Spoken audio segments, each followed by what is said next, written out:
O Poder Sem Limites, de Anthony Robbins. Parte 3. Liderança. O desafio da excelência. Capítulo 18. Avaliar hierarquias. O julgamento final do sucesso. Um músico deve fazer música. Um artista deve pintar. Um poeta deve escrever, se for para estar em paz consigo mesmo no fim. Abraham Maslow. Todo sistema complexo, seja uma ferramenta industrial, um computador ou um ser humano, tem de ser congruente. Suas partes têm de trabalhar juntas. Cada ação tem de apoiar uma outra ação, se é para trabalhar em nível mais alto. Se as partes de uma máquina tentam ir em direções diferentes ao mesmo tempo, a máquina sai de sincronia e pode acabar quebrando. É assim também com os seres humanos. Podemos aprender a produzir os mais efetivos comportamentos, mas se esses comportamentos não apoiam nossas mais profundas necessidades e desejos, se esses comportamentos infringem outras coisas que são importantes para nós, então temos conflitos interiores e nos falta a congruência necessária para o sucesso em larga escala. Se uma pessoa está conseguindo uma coisa, mas vagamente quer alguma outra, ela não será totalmente feliz e realizada. Ou se uma pessoa alcança uma meta, mas, a fim de fazê-lo, violou sua própria crença sobre o que é certo e errado, então resulta confusão. A fim de realmente mudarmos, avançarmos e prosperarmos, precisamos nos tornar muito conscientes das regras que temos para nós e para os outros, e de como realmente medimos ou julgamos o sucesso e o fracasso. Caso contrário, poderemos ter tudo e ainda não sentirmos nada. Esse é o poder do elemento final crítico, chamado valor. O que são valores? São simplesmente suas próprias crenças pessoais e individuais sobre o que é mais importante para você. Seus valores são seus sistemas de crença sobre certo, errado, bom e mal. Maslow fala sobre artistas, mas a questão é universal. Nossos valores são as coisas que todos nós fundamentalmente precisamos para seguirmos em frente. Se não os temos, não nos sentiremos completos e realizados. Essa sensação de congruência ou totalidade e unidade vem da compreensão de que estamos satisfazendo nossos valores com nosso comportamento presente. Eles até determinam do que você deve se afastar. Eles governam todo o seu estilo de vida. Eles determinam como você reagirá a qualquer experiência na vida. Eles são muito parecidos com o sistema operacional de um computador. Você pode colocar qualquer programa que queira, mas se o computador vai aceitar o programa, ou se vai usá-lo ou não, só depende de como o sistema operacional foi programado pela fábrica. Valores são como o sistema operacional do julgamento no cérebro humano. O impacto de seus valores é sem fim.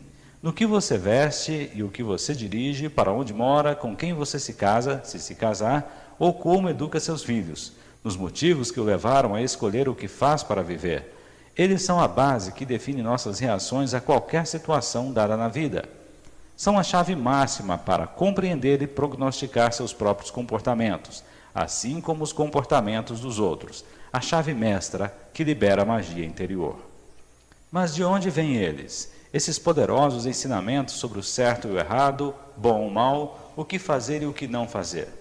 Uma vez que os valores são específicos, altamente emocionais, crenças associadas, eles vêm de algumas das mesmas origens que discutimos antes no capítulo sobre crenças. Seu ambiente desempenha um papel começando quando você era um bebê. Seu pai e sua mãe, especialmente em famílias tradicionais, desempenharam o papel principal ao programarem a maioria de seus valores originais.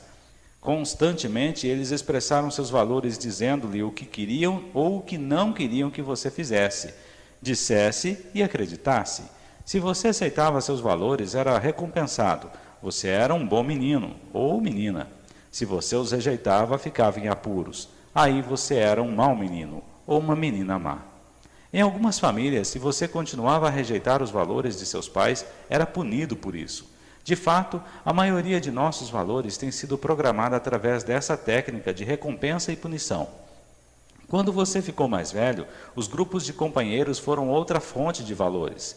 Quando se encontrou com outros garotos na rua pela primeira vez, eles podiam ter valores diferentes dos seus. Misturou os seus valores com os deles, ou pode ter alterado os seus, porque se não o fizesse, eles poderiam bater em você, ou pior ainda, não brincar com você. Através da sua vida, você foi constantemente criando novos valores, ou misturando ou instalando os seus próprios nos outros. Também pela tua vida fora, você deve ter tido heróis, ou talvez anti-heróis. E por admirar seus feitos, você tenta igualar-se a quem pensa que eles são. Muitos garotos começaram com drogas porque seus ídolos, cuja música eles amavam, pareciam valorizar as drogas. Felizmente, hoje, muitos desses ídolos, compreendendo suas responsabilidades e oportunidades como figuras públicas para moldar os valores de um grande número de pessoas, estão deixando claro que não usam ou apoiam o uso de drogas. Muitos artistas estão deixando claro que são por uma mudança positiva no mundo. Isso é moldar os valores de uma porção de pessoas. Compreendendo o poder da mídia para levantar dinheiro, para alimentar pessoas famintas, Bob Geldof, das famosas Live Aid e Band Aid, liberou os valores de outros artistas poderosos. Através de seus esforços conjuntos e exemplo, ajudaram a fortalecer o valor de dar e de se compadecer dos outros. Muitas pessoas que não tinham esse valor como de grande importância em suas vidas, mudaram seus comportamentos quando viram seus ídolos. Bruce Springsteen, Michael Jackson, Kenny Rogers, Bob Dylan, Stevie Wonder, Diana Ross, Lionel Richie e outros, dizendo-lhes direta e diariamente, através de suas músicas e vídeos, que estão morrendo pessoas pelo mundo e que temos que fazer alguma coisa a respeito. No próximo capítulo, olharemos mais de perto a criação de tendências. Por ora, compreenda o poder que a mídia tem para dirigir e criar valores e comportamentos. A formação de valores não termina com heróis. Também acontece no trabalho, onde vigora o mesmo sistema de punição e recompensa. Para trabalhar para alguém e subir na empresa, você adota alguns de seus valores. Se você não compartilha os valores de seu chefe, as promoções poderão ser impossíveis. E para começar, se você não compartilha com os valores da companhia, será insuportável. Os professores em nosso sistema escolar estão sempre expressando os seus valores. E muitas vezes, inconscientemente, usam o mesmo sistema de punição e recompensa para assegurar sua adoção. Nossos valores também mudam, quando mudamos as metas ou a imagem própria. Se você estabeleceu a meta de ser o número 1 de uma empresa, quando atingi-la, estará ganhando mais dinheiro e esperando coisas diferentes dos outros. Seus valores de como vai ter de trabalhar daqui para frente também mudam. O que você acha de um belo carro será bastante diferente. Até as pessoas com quem passa o tempo podem também mudar para combinar com a sua nova autoimagem. Em vez de ir tomar uma cerveja com os amigos, você poderá estar bebendo água mineral com as 3 outras pessoas em seu escritório que estão planejando a expansão. Qual o seu impulso? Onde vai? Quem são seus amigos? O que você faz? Tudo reflete sua autoidentificação. Eles podem envolver o que um psicólogo industrial, Dr. Robert McRae, chamou de símbolos do ego invertido, que também demonstram valores. Por exemplo, o fato de alguém dirigir o carro barato não significa que ele não se tenha em alta consideração, ou que o preço da gasolina é um valor importante para ele. Porém, ele pode querer mostrar que está acima da tendência comum da humanidade ao adotar símbolos incongruentes. Um cientista ou empresário altamente educados que tenham um salário bastante substancial podem querer provar para si mesmos e para os outros como são diferentes ao dirigirem um carro barato e super econômico. O multimilionário que mora numa cabana pode valorizar a perda de espaço ou pode querer demonstrar seus únicos valores para si e para os outros. Portanto, acho que você pode ver como é importante descobrirmos quais são os nossos valores. O desafio para a maioria das pessoas é que muitos desses valores são inconscientes. Muitas vezes as pessoas não sabem por que fazem certas coisas, elas só sentem que têm de fazê-las. As pessoas sentem-se muito pouco à vontade e desconfiadas em relação a indivíduos que têm valores diferentes dos seus. Muitos dos conflitos que as pessoas têm na vida resultam de valores conflitantes. Assim como isso é verdade numa escala local, também o é em escala internacional. Quase toda guerra é uma guerra sobre valores. Veja o Oriente Médio, Coreia, Vietnã e outros. E o que acontece quando um país conquista o outro? Os conquistadores começam a converter a cultura local para seus próprios valores. Não são só os países diferentes que têm valores diferentes, pessoas diferentes que têm valores diferentes.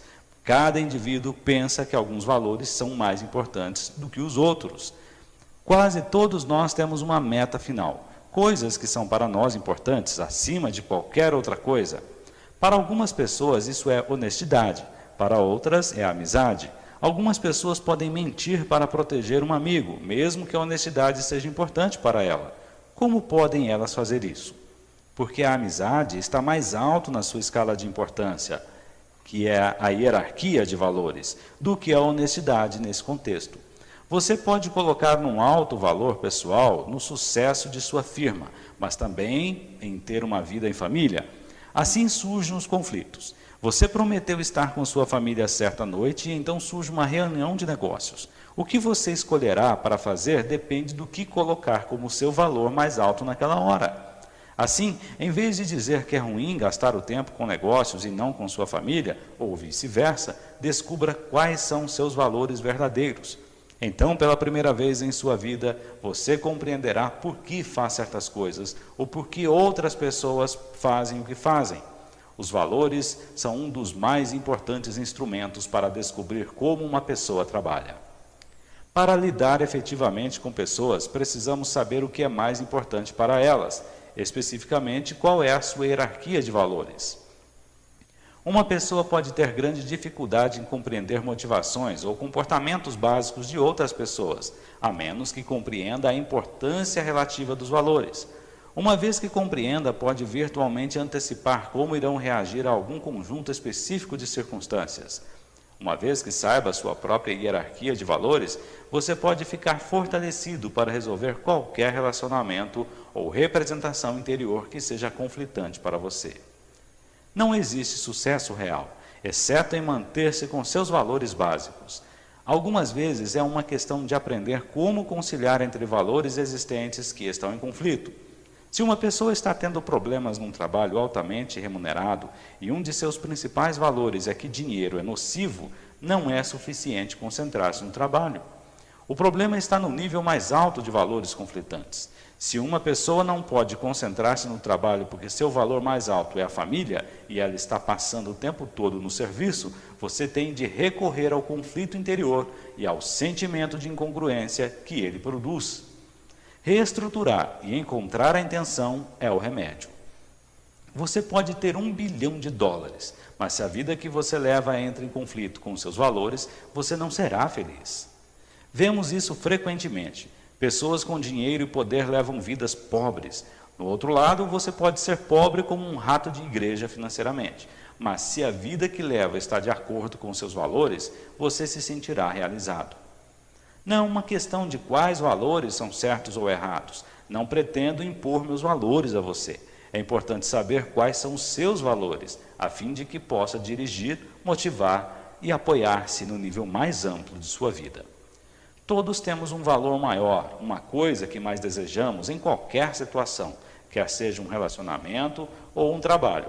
Pode ser liberdade, pode ser amor, pode ser excitação ou pode ser segurança. Provavelmente você lê essa lista e diz consigo mesmo: eu quero todas essas coisas.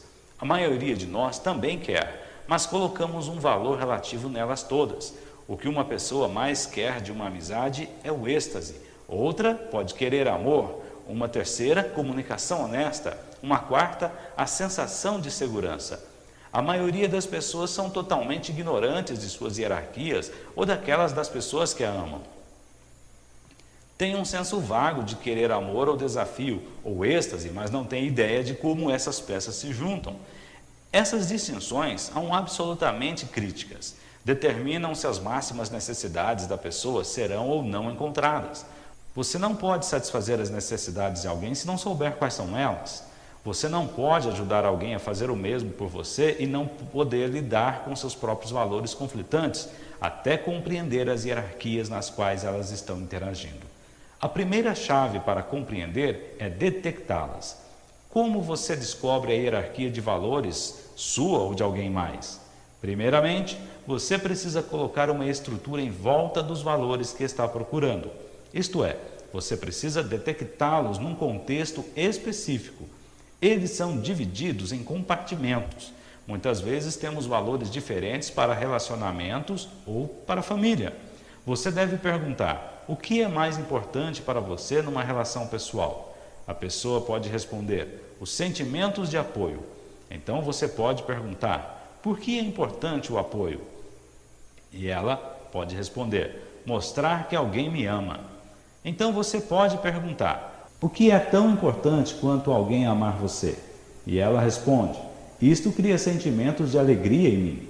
Continuando a perguntar mais e mais o que é importante, você começa a desenvolver uma lista de valores. Então, para ter uma compreensão clara da hierarquia de valores de alguém, tudo o que você precisa fazer é pegar esta lista de palavras e compará-las. Pergunte: o que é mais importante para você? Ser apoiada ou sentir alegria? Se a resposta é sentir alegria, então é óbvio que a alegria está mais alta na hierarquia de valores.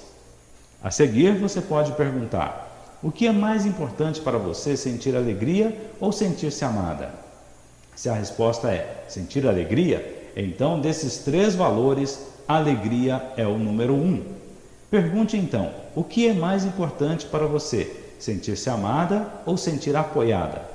A pessoa pode olhar zombeteiramente e responder: bem, ambas são importantes. Então você replica: sim, mas qual é mais importante? Que alguém a ame ou que alguém a apoie? Ela pode dizer: bem, é mais importante para mim que alguém me ame. Agora você sabe o segundo mais alto valor depois da alegria, seria o amor, e o terceiro seria o apoio. Você pode fazer isso com uma lista de qualquer tamanho para compreender o que é mais importante para uma pessoa e o peso relativo dos outros valores. A pessoa, nesse exemplo, pode sentir-se bastante forte quanto a um relacionamento, mesmo que não se sinta apoiada por ele. Outra pessoa, no entanto, pode colocar o apoio acima do amor, e você poderá se surpreender ao descobrir quantas pessoas o fazem. Essa pessoa não acreditará que alguém a ama a menos que a apoie, e não será suficiente sentir-se amada se não se sentir apoiada. As pessoas têm certos valores que, quando violados, fazem com que deixem um relacionamento. Por exemplo, se apoio for o número 1 na lista de valores de uma pessoa, mas ela não se sente apoiada, poderá terminar o relacionamento. Já alguém que classifica apoio como terceiro, quarto ou quinto e amor em primeiro, não deixará o relacionamento, não importa o que aconteça enquanto se sentir amada. Estou certo de que você pode apresentar várias coisas que lhe são importantes num relacionamento íntimo. Fiz uma lista de algumas coisas importantes. Veja a seguir: amor, êxtase, comunicação, respeito, alegria, crescimento, apoio, desafio, criatividade, beleza, atração, unidade espiritual, liberdade, honestidade. Esses não são em absoluto todos os valores importantes que existem. Para você talvez haja outros mais importantes do que os relacionados aqui. Se você tem algum outro, escreva nesta página sem hesitar. Faça isso agora.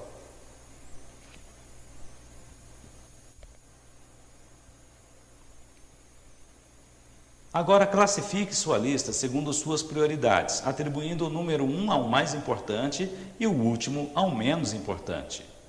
Se você achou difícil, se não formar uma hierarquia sistematicamente, arrumá-la pode tornar-se um tanto cansativo e confuso, conforme a lista aumenta. Assim, comparamos valores uns com os outros, para determinar quais são mais importantes do que outros. Comece com os dois primeiros da lista. O que é mais importante para você? Amor ou êxtase? Se a resposta for amor, ele é mais importante do que comunicação? Você precisa percorrer a lista toda e ver se alguma coisa é mais importante do que o valor com o qual começou. Se não, amor está no alto da hierarquia. Agora, vá para a palavra seguinte da lista. O que significa mais para você, êxtase ou comunicação? Se a resposta é êxtase, continue descendo a lista, comparando a palavra seguinte. Faça isto até a última palavra da lista. Elaborar uma hierarquia não é suficiente. Como veremos mais tarde, as pessoas têm significados diferentes para a mesma palavra quando se trata de valores. Agora que você se tornou consciente de sua hierarquia, aproveite para perguntar o que ela significa. Se o valor primário num relacionamento é amor, você pode se perguntar: o que faz sentir-se amado? Ou o que faz com que ame alguém? Ou como sabe quando não é amado? Você deve fazer isso com a maior precisão possível, pelo menos com os 4 primeiros itens de sua hierarquia. A palavra sozinha amor provavelmente significa dúzias de coisas para você, e vale a pena descobrir quais são elas. Não é um processo fácil, mas fazendo-o cuidadosamente, saberá sobre si mesmo e o que deseja de verdade e que evidência deve usar para saber se seus desejos estão sendo satisfeitos. É claro que você não pode ir pela vida afora fazendo estudos completos dos valores de todas as pessoas que conhecem. O quão preciso e específico que você quiser ser dependerá inteiramente de seu objetivo. Se for para ter um relacionamento que durará para sempre com sua esposa ou filho, você quererá saber tudo o que for possível sobre como funciona o cérebro dessas pessoas. Se você for um treinador tentando motivar um jogador ou um homem de negócios tentando avaliar um possível cliente, você ainda quereria conhecer os valores da pessoa, mas não com tanta profundidade. Você só está procurando vantagens grandes. Lembre-se, em qualquer relacionamento, seja intenso como entre pai e filho, ou casual, como 2 vendedores que compartilham o mesmo telefone. Você tem um contrato, quer tenha sido verbalizado ou não. Ambos esperam certas coisas um com o outro. Ambos julgam as ações e palavras do outro, pelo menos inconscientemente, por seus valores. Você pode muito bem ficar sabendo quais são esses valores e criar acordo, a fim de que saiba com antecedência como seus comportamentos afetarão a ambos e quais são suas verdadeiras necessidades. Você pode detectar esses valores dominantes em conversa casual. Uma técnica simples, mas valiosa, é ouvir com atenção as palavras que as pessoas usam. As pessoas tendem a usar com frequência palavras-chave que demonstram quais são os seus valores no alto de suas hierarquias. 2 pessoas podem compartilhar juntas uma experiência de êxtase. Uma pode delirar com ela, dizendo como deixou sua criatividade ativa. A outra pode só ter ficado entusiasmada e poderá dizer como eram intensas as sensações compartilhadas. É provável que elas lhe deram pistas fortes sobre seus valores mais altos e sobre o que você deve entender se quiser motivá-las ou excitá-las. Detecções de valores são importantes tanto em negócios como na vida pessoal. Há um valor maior que todos procuram no trabalho. Fará uma pessoa entrar num serviço e, se não a satisfizer, ou se for violado esse valor, fará com que ela deixe o trabalho. Para algumas pessoas pode ser dinheiro. Se você as paga bem, você as manterá. Para muitos outros, todavia, é alguma coisa a mais. Pode ser criatividade, ou desafio, ou um senso de família. É crucial para o gerente saber o valor mais alto na hierarquia de valores de seus empregados. Para descobrir a primeira coisa, a pergunta é: o que faz com que você entre numa organização? Digamos que o empregado responda: um ambiente criativo. Você desenvolve uma lista sobre o que é importante perguntando: o que mais o faria entrar? Então você quereria saber mesmo que todos os valores mais altos existam, o que o faria deixar o trabalho. Suponha que a resposta seja falta de confiança. Poderia continuar daí perguntando: mesmo que haja falta de confiança, o que faria você ficar no emprego? Algumas pessoas poderiam dizer que nunca ficariam numa organização com falta de confiança. Se dizem isso, esse é o maior valor para elas. A coisa que devem ter para permanecer num emprego. Alguém mais pode dizer que ficaria mesmo que não houvesse confiança, se houvesse chance de subir na organização. Continue perguntando e questionando até descobrir as coisas que a pessoa tem de ter para permanecer-se feliz, e então saberá com antecedência o que a faria sair. As palavras que as pessoas usam como superâncoras têm fortes associações emocionais. Para ser até mais efetivo, seja claro: como você saberia quando tem aquilo? E como você saberia quando não tem aquilo? Também é essencialmente importante notar o procedimento evidente de uma pessoa para determinar como seu conceito de confiança difere do dela. Ela pode acreditar que só há confiança se não for questionada em suas decisões. Ela pode acreditar que há falta de confiança se a responsabilidade de seu trabalho é mudada sem uma explicação clara para ela. É inestimável para um gerente compreender esses valores e ser capaz de saber com antecedência quando estiver lidando com pessoas em qualquer situação dada. Há alguns gerentes que acreditam estarem sendo bons motivadores se forem bons em seus próprios termos. Eles pensam: eu pago um bom salário a esse sujeito, logo espero isso e isso em troca. Bem, de uma certa forma isso é verdade, mas várias pessoas valorizam as coisas diferentemente. Para algumas, a coisa mais importante é trabalhar com pessoas de quem gostamos. Quando essas pessoas começam a sair, o emprego perde seu brilho. Alguns valorizam um senso de criatividade e excitação. Alguns valorizam outras coisas. Se você quiser gerenciar bem, precisa saber os valores supremos de um empregado e como satisfazê-los. Se você não os proporcionar, o perderá, ou pelo menos nunca o terá trabalhando no auge de seu desempenho e gostando de seu trabalho. Isso tudo exige muito tempo e sensibilidade. Claro que sim, mas se você valorizar as pessoas com quem trabalha, vale a pena, por você e por elas. Lembre-se de que os valores têm enorme poder emocional. Se você se afasta de seus valores e assume que está agindo certo no seu ponto de vista, provavelmente passará muito tempo sentindo-se amargo e traído. Se você puder resolver a diferença de valores, provavelmente terá associados, amigos e membros da família mais felizes, e você também será mais feliz. Não é essencial na vida ter os mesmos valores de outra pessoa, mas é essencial ser capaz de alinhar-se com outras pessoas para entender quais são seus valores e para apoiá-los e trabalhar com eles. Os valores são os instrumentos de motivação mais poderosos que temos. Se quiser mudar um mau hábito, a mudança pode ser feita muito rapidamente se você vincular o sucesso da manutenção dessa mudança a altos valores. Sei de uma mulher que colocou um valor extremamente alto no orgulho e no respeito. Assim, o que fez escrever um bilhete para 5 pessoas que ela mais respeitava no mundo, dizendo que nunca mais fumaria, que tinha mais respeito pelo seu próprio corpo e pelos dos outros, e não permitiria que isso acontecesse outra vez. Após ter enviado as cartas, deixou de fumar. Houve muitas ocasiões, quando, disse ela, teria dado qualquer coisa por um cigarro, mas seu orgulho nunca deixou voltar atrás. Era um valor mais importante do que a sensação de tirar baforadas de um cigarro. Hoje é ela uma saudável não fumante. Valores usados corretamente têm um grande poder para mudar nosso comportamento. Deixe-me compartilhar com vocês uma experiência recente que tive. Estava trabalhando com um time de futebol da faculdade que tinha 3 zagueiros. Todos tinham valores muito diferentes. Detectei seus valores simplesmente perguntando a cada um por que era importante jogar futebol. O que isso dava a ele? Um disse que futebol era a maneira de fazer sua família ficar orgulhosa e glorificar a Deus e a Jesus Cristo, nosso Salvador. O segundo disse que futebol era importante como uma expressão de poder e que superar as próprias limitações, vencer e subjugar os outros eram os valores máximos para ele. O terceiro era um jovem do gueto que não foi capaz de encontrar qualquer valor particular no futebol. Quando lhe perguntei por que é importante jogar futebol, ele disse que não sabia. Acontece que estava quase sempre se afastando das coisas, como pobreza e vida difícil, em casa, e não tinha uma noção clara do que o futebol significava para ele.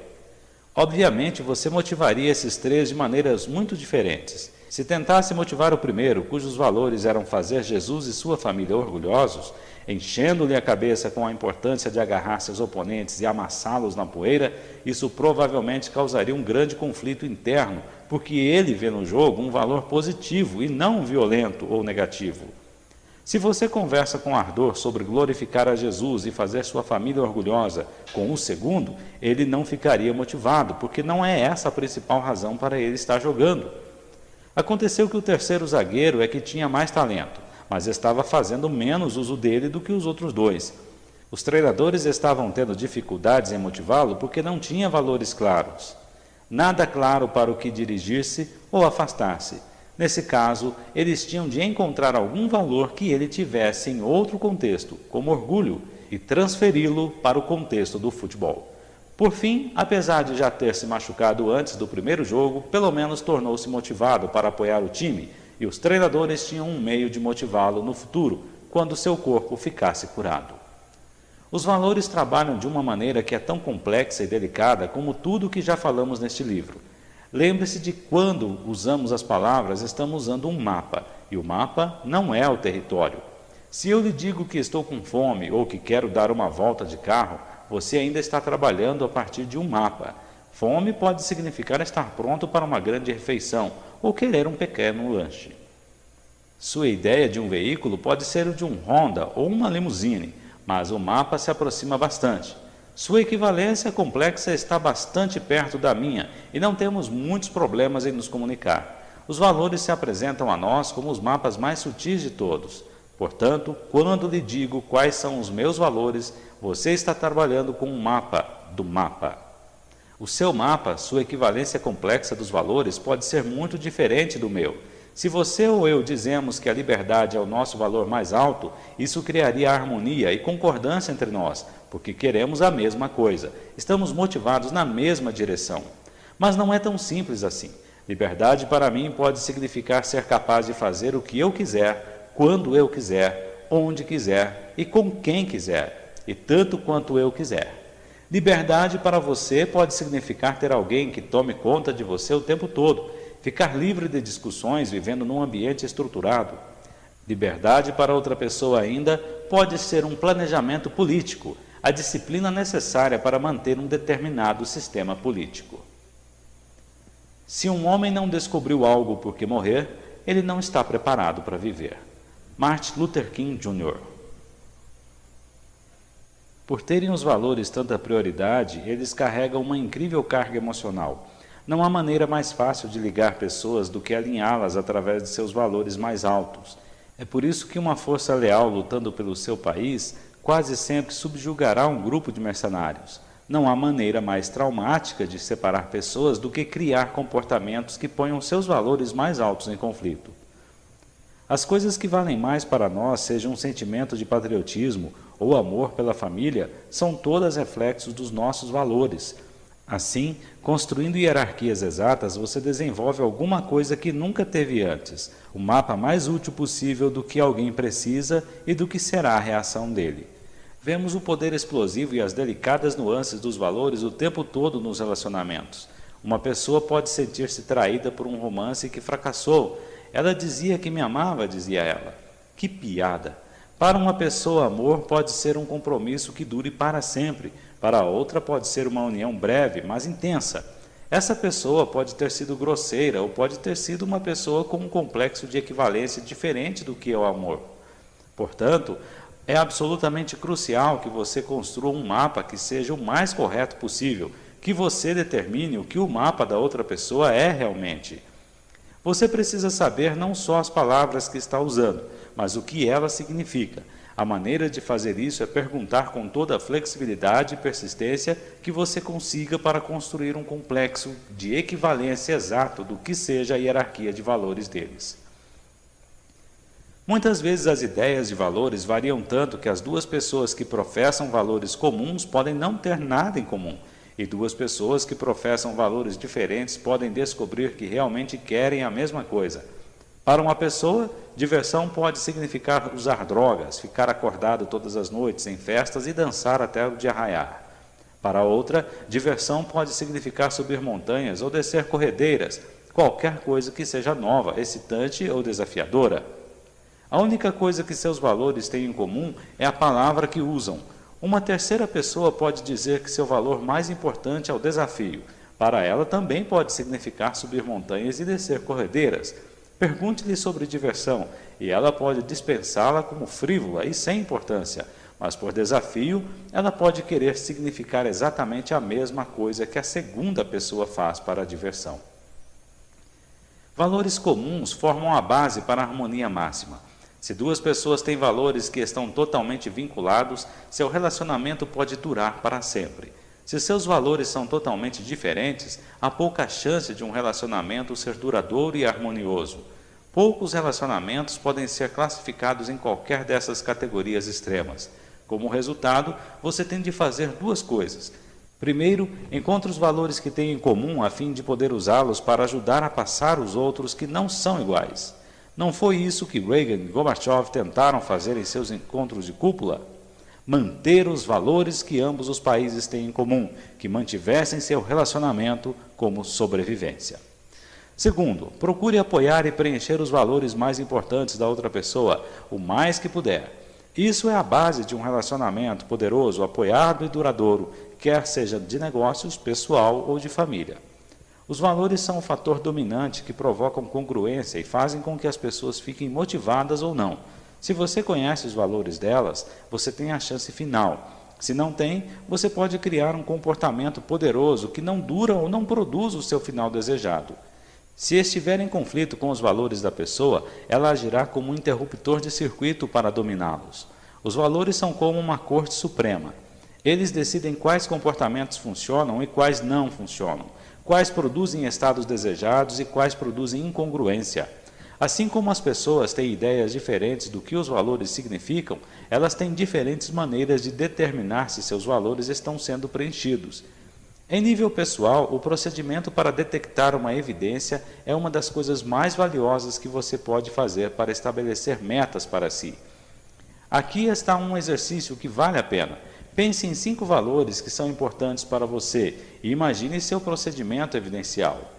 O que tem de acontecer para que você saiba que seus valores estão sendo encontrados e preenchidos? Responda isso agora em uma folha de papel. Avalie se seu procedimento evidencial o ajuda ou afasta. Você pode controlar e mudar seus próprios procedimentos evidenciais. Os que apresentamos eram criações mentais, nada mais. Deveriam nos servir em vez de nos manter afastados. Os valores mudam.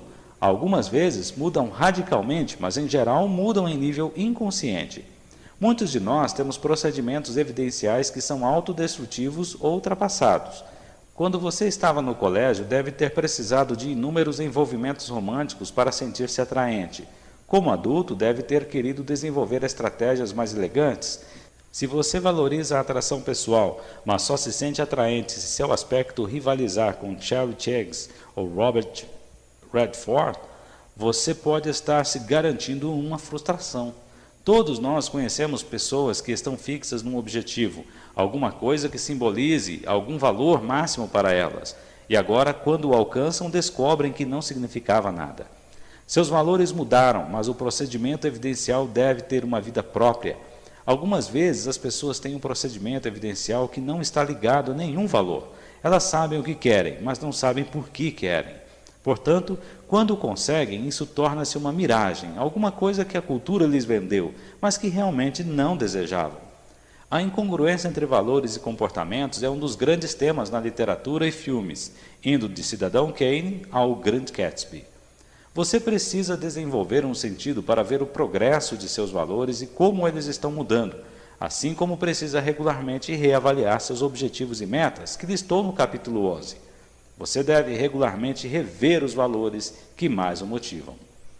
Outra maneira de rever procedimentos evidenciais é anotar se são acessíveis a um nível que seja atingido dentro de um período de tempo razoável.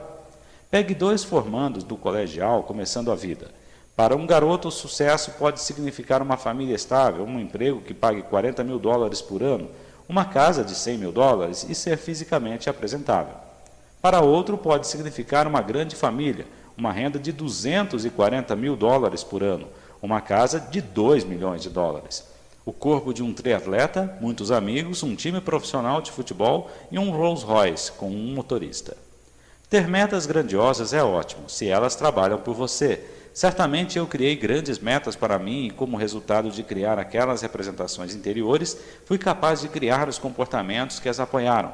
Mas assim como as metas e os valores mudam, os procedimentos evidenciais também mudam. As pessoas são mais felizes se também encontraram metas intermediárias para dirigirem seus esforços. Essas proporcionam o feedback de que está sendo bem-sucedido, de que pode realizar seus sonhos. Algumas pessoas podem ser totalmente motivadas pela meta de um corpo de triatleta, uma casa de $2 milhões, um time de futebol e um Rolls Royce. Outras podem primeiro ver sucesso em disputar honrosamente uma corrida de 10 quilômetros, ou mudar seus hábitos alimentares, ou ter uma linda casa de apenas $100 mil. Após criar esses objetivos, eles podem estabelecer outros novos. Ainda podem querer alcançar visões mais opulentas, mas podem conseguir mais satisfação realizando a meta antiga. Outro aspecto dos procedimentos evidenciais é a especificação. Se colocar um valor num romance, você pode dizer que seu procedimento evidencial é ter um bom relacionamento com uma mulher atraente e adorável. Esse é um objetivo razoável que merece ser atentado. Você até pode ter uma boa imagem da aparência e traços da personalidade que mais queira.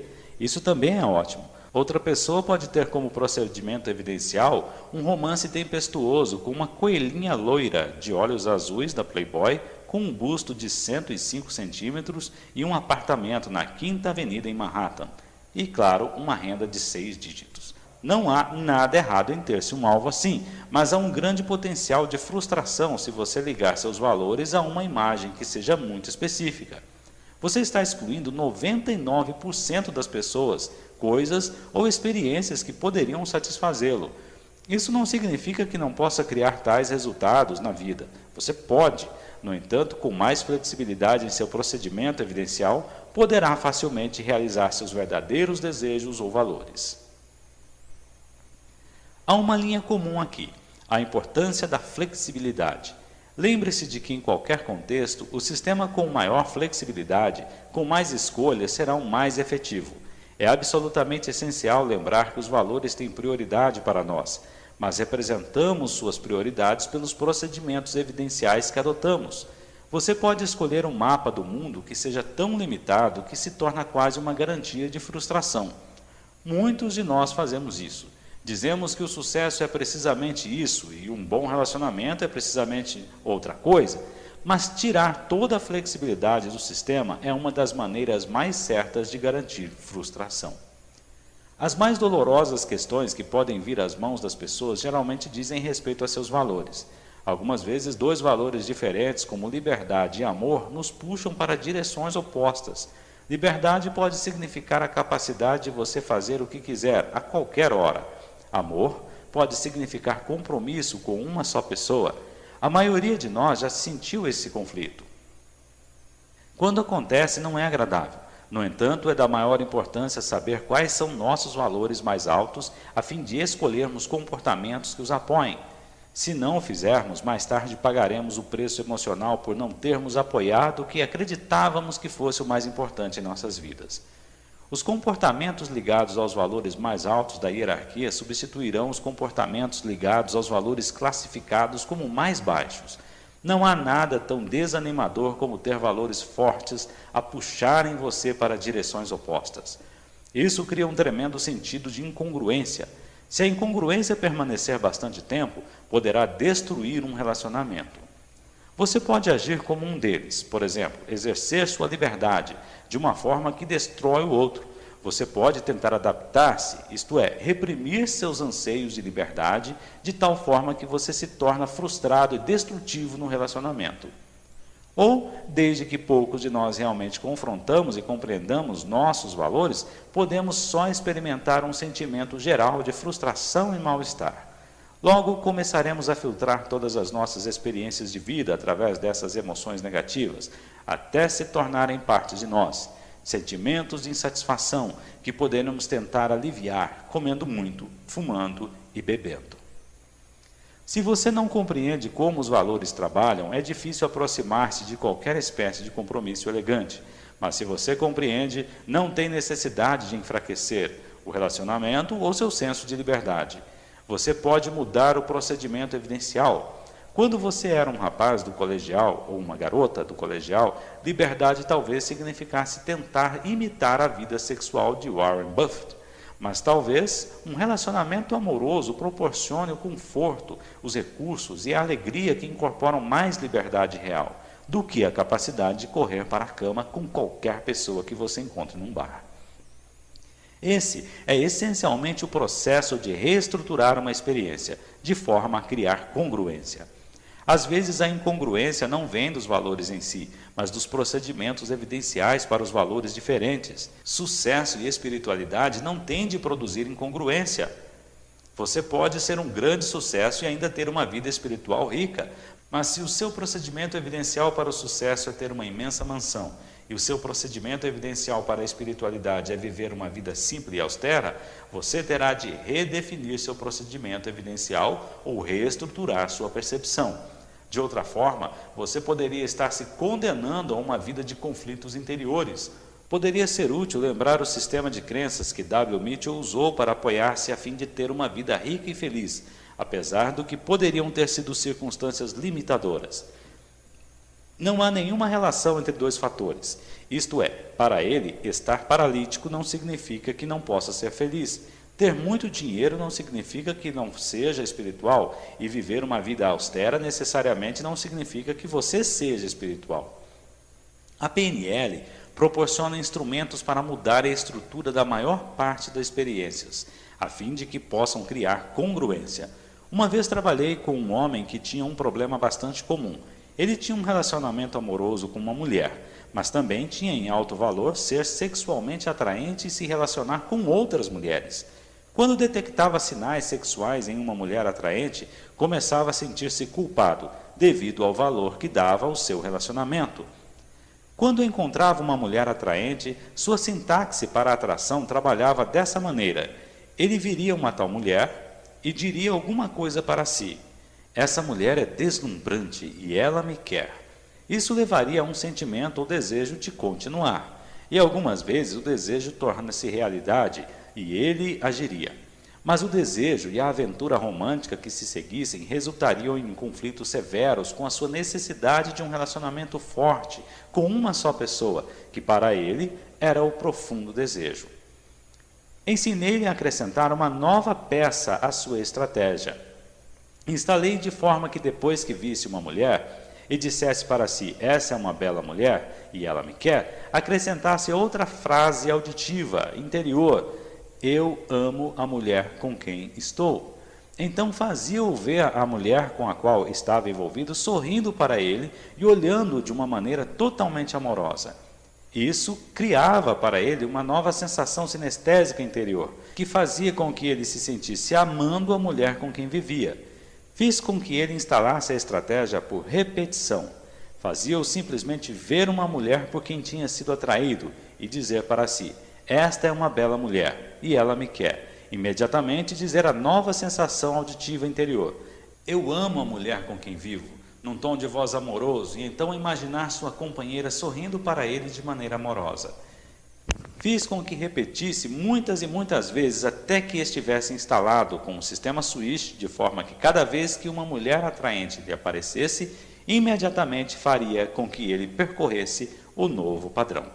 Essa estratégia permitiu-lhe ter tudo. Sua antiga estratégia o empurrava para duas direções ao mesmo tempo, provocando grandes desgastes no relacionamento. Só reprimir o impulso de se sentir-se atraente teria feito com que se sentisse frustrado e conflitado.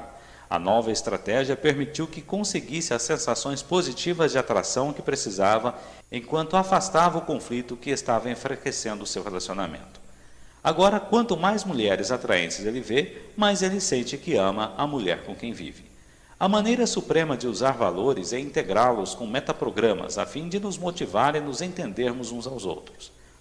Os valores são os filtros finais. Metaprogramas são os padrões de operações que guiam a maioria de nossas percepções e, assim, de nossos comportamentos. Se souber como usar os dois juntos, você pode desenvolver os mais exatos padrões de operações que guiam a maioria de nossas percepções, e depois de nossos comportamentos.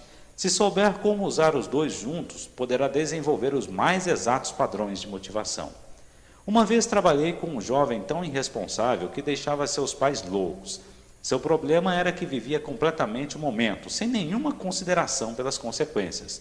Se surgissem oportunidades que o mantivessem fora a noite toda, não queria dizer com isso que fosse irresponsável.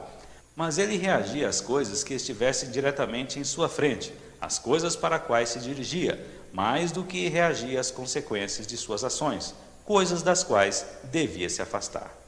Quando encontrei esse jovem e conversei com ele, detectei seus metaprogramas. Aprendi que se movia em direção às coisas e agia pela necessidade. Comecei então a detectar seus valores. Ficou claro que seus 3 valores mais altos eram segurança, felicidade e confiança. Essas eram as coisas principais que precisava na vida. Portanto, estabeleci harmonia, igualando-o e espelhando-o. Então, de uma maneira totalmente congruente, comecei a explicar como seus comportamentos estavam enfraquecendo todas as coisas nas quais ele colocava o maior valor. Ele tinha acabado de voltar depois de uma ausência de 2 dias inteiros, sem permissão ou comunicação a seus pais, que estavam desesperados e transtornados. Disse-lhe que eles estavam perdendo toda a paciência e que seu comportamento iria abalar toda a segurança, felicidade e confiança que a família lhe proporcionava. Se ele continuasse a agir assim, iria viver num lugar sem segurança, sem felicidade e sem confiança. Poderia ser a cadeia, poderia ser um reformatório, mas se ele não fosse suficientemente responsável para viver em casa, seus pais teriam de mandá-lo para algum lugar. Assim, dele alguma coisa do que se afastar, alguma coisa que era a antítese de seus valores. A maioria das pessoas, mesmo que se mova normalmente para a frente, evitará perder um valor-chave. A seguir, dele a alternativa otimista, alguma coisa para a qual se dirigir.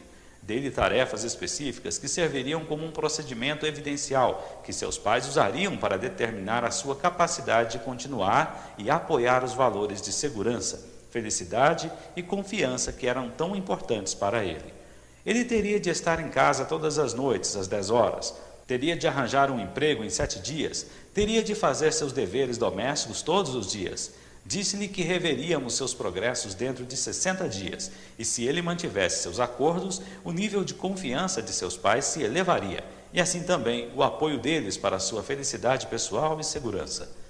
Deixei bem claro que essas coisas eram necessidades para as quais ele devia se dirigir agora. Se quebrasse seu acordo uma vez, seria visto como uma experiência de aprendizado. Se quebrasse seu acordo 2 vezes, seria repreendido. Se quebrasse seu acordo uma 3ª vez, iria embora. O que fiz foi dar-lhe coisas para as quais se dirigir na hora, a fim de manter e aumentar o aproveitamento das coisas que valorizava. Antes, ele não tinha as coisas certas para as quais se dirigir, que apoiassem seu relacionamento com os pais. Também deixei claro que essas mudanças eram totalmente necessárias e lhe davam um procedimento evidencial muito específico para seguir. A última vez que ouvi falar dele, ainda estava se comportando como um rapaz modelo. Juntos, seus valores e metaprogramas lhe proporcionaram os instrumentos motivadores fundamentais. Dei-lhe uma maneira de criar para si a segurança, felicidade e confiança que precisava. Aquele que sabe muito sobre os outros pode ser instruído, mas aquele que se compreende é mais inteligente. Aquele que controla os outros pode ser forte, mas aquele que se domina é ainda mais poderoso. Lao Tse, Tao Te Ching. Penso que você pode ver como os valores são explosivos e como podem ser valiosos instrumentos para mudanças. Antes, seus valores operavam quase que inteiramente no nível subconsciente. Agora você tem a capacidade tanto de entender como manipulá-los para uma mudança positiva. Houve um tempo em que não sabíamos o que era um átomo, portanto, éramos incapazes de usar seu terrível poder. Aprender sobre os valores tem o mesmo efeito sobre nós. Trazendo-os para a consciência, podemos produzir resultados que nunca poderíamos antes. Podemos brincar com botões que não sabíamos que existiam. Lembre-se, valores são sistemas de crenças que têm efeitos globais. Assim, fazendo mudanças em valores, seja eliminando conflitos ou acentuando o poder de valores fortalecedores, podemos realizar profundas mudanças em toda a nossa vida. Em vez de nos sentirmos desconfortáveis sobre conflitos de valores que pouco compreendíamos no passado, podemos compreender o que está acontecendo dentro de nós, ou entre nós e os outros, e começarmos a gerar novos resultados. Fazemos isso de diversas maneiras. Podemos reestruturar a experiência a fim de que seja mais efetiva. Podemos mudar nossos procedimentos evidenciais, manipulando suas submodalidades, como fizemos através deste livro. Quando os valores são conflitantes, o conflito real é quase sempre entre um dos muitos procedimentos evidenciais. Podemos virar a figura e o som de forma que o conflito fique desaparecido. Em alguns casos, podemos até mudar os próprios valores. Se você tem um valor que gostaria que estivesse mais alto em sua hierarquia, você pode mudar suas submodalidades de forma que fiquem mais parecidos com aquelas no alto da hierarquia. Na maioria dos casos é muito mais fácil e mais efetivo lidar com submodalidades, mas acho que você pode ver como são poderosas essas técnicas. Dessa maneira, você pode mudar o nível de importância dos valores, mudando a maneira como os representa em seu cérebro. Por exemplo, eu estava cuidando de um homem cujo valor número 1 era utilidade. Amor era o número 9 na sua escala. Como você pode imaginar, com essa espécie de hierarquia de valores, ele fazia muitas coisas que não provocavam grande quantidade de harmonia com outros seres humanos. Descobri que ele representava seu valor número 1, a utilidade, como um enorme quadro, colocado à direita, muito brilhante, com um certo tom associado a ele. Após compará-lo com o que ele representava como sendo um valor mais baixo, amor, um quadro muito menor em preto e branco, numa posição diferente, mais baixo, mais escuro, menor e desfocado, tudo o que eu precisava fazer era tornar as submodalidades do valor classificado mais baixo exatamente iguais àquelas do valor classificado mais alto e fazer as submodalidades do valor classificado mais alto iguais àquelas do valor classificado mais baixo, e então criar um padrão switch para mantê-las assim. Fazendo isso, mudamos a maneira como se sentia sobre seus valores, mudamos sua hierarquia. O amor tornou-se seu valor número 1. Isso alterou radicalmente a maneira como percebia o mundo, o que era mais importante para ele, e assim as espécies de ações que criou sobre uma base consistente. Mudar a hierarquia de valores de alguém pode ter implicações imensas, que podem não aparecer imediatamente. Geralmente, é melhor começar descobrindo o procedimento evidencial da pessoa e mudar suas percepções sobre se estava alcançando seus valores, mudando sua escala de importância. Acredito que possa ver como isso poderia ser valioso num relacionamento pessoal. Suponhamos que o valor número 1 de uma pessoa seja atração, que o número 2 é a comunicação honesta, o número 3 é a criatividade e o número 4, o respeito. Há duas abordagens para criar um sentimento de satisfação dentro desse mesmo relacionamento. Uma seria fazer respeito ser o valor número 1 e fazer atração ser o valor número 4.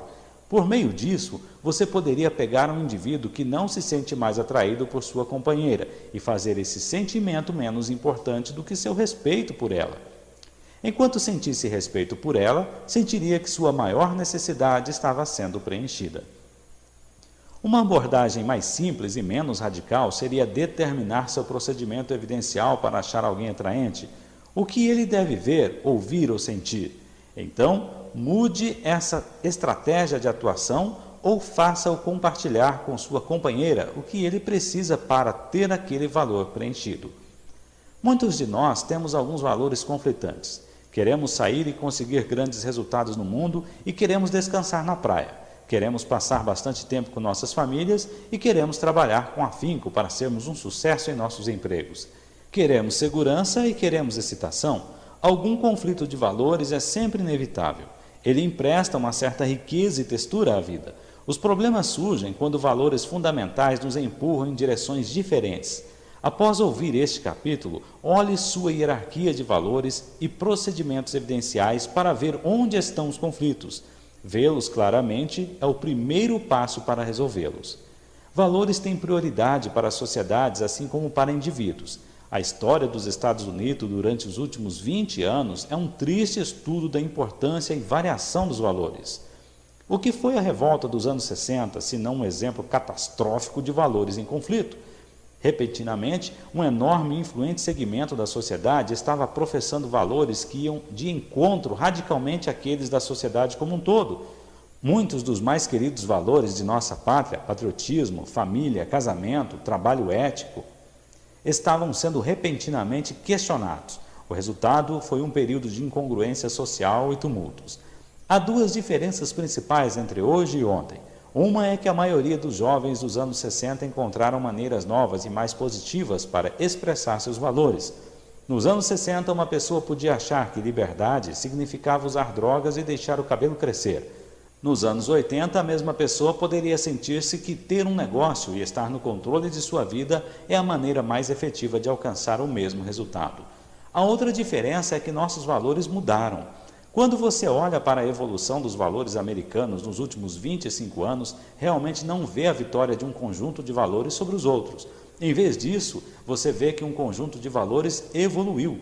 De certa maneira, retrocedemos para alguns valores tradicionais, como patriotismo ou vida familiar. Em outros, adotamos muitos dos valores dos anos 60. Somos mais tolerantes, temos mais valores diferentes sobre os direitos das mulheres e minorias, sobre a natureza do trabalho produtivo e satisfatório.